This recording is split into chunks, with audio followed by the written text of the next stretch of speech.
chapter 18, verse 8. And we've got young brother Wrights, Logan, who's going to be our reader for us. So let's give him our attention and follow along.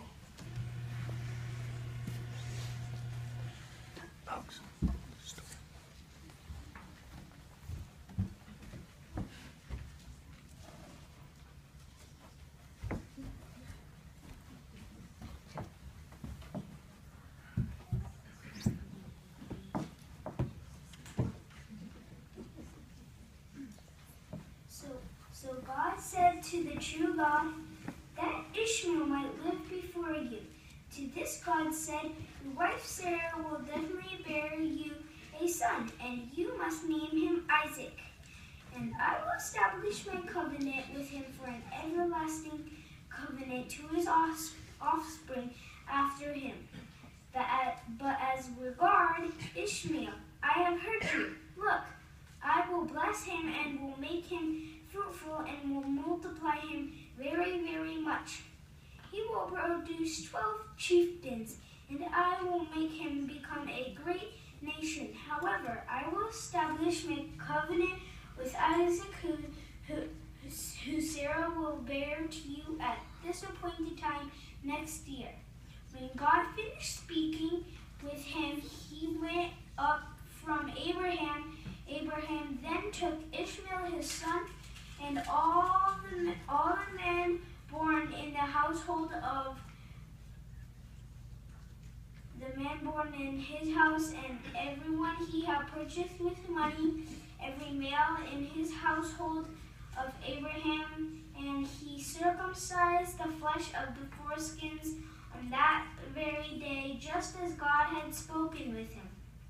Abraham was 99 years old when he had the flesh of his foreskin circumcised, and Ishmael his son was 13 years old when he had the flesh of his foreskin circumcised. On that very day Abraham was circumcised, and also his son Ishmael.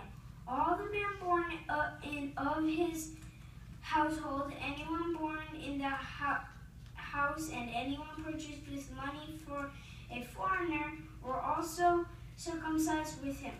Afterwards, Jehovah appeared to him among the big trees of Mamre, while he was sitting at the entrance of the tent during the hottest part of the day. He looked up and saw three men standing some distance from him. When he saw them, he ran from the entrance of the tent to meet them and bowed down to the ground. Then he said, Jehovah, if I have found favor in your eyes, please do not pass by your servants. Please let a little water be brought and have your feet washed, then recline under the tree. Seeing that you have come here to you servants, let me bring a piece of bread so that you may refreshen yourselves. Then you may go on your way. At this they said, all right, you may do as you have spoken.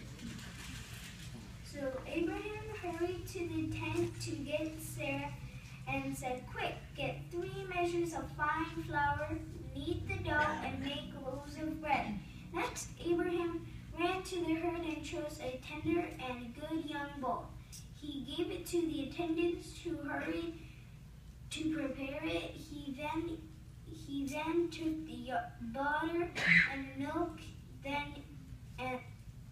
and the young bull that he had prepared and set the food before them. Then he stood by them under the tree as they were eating.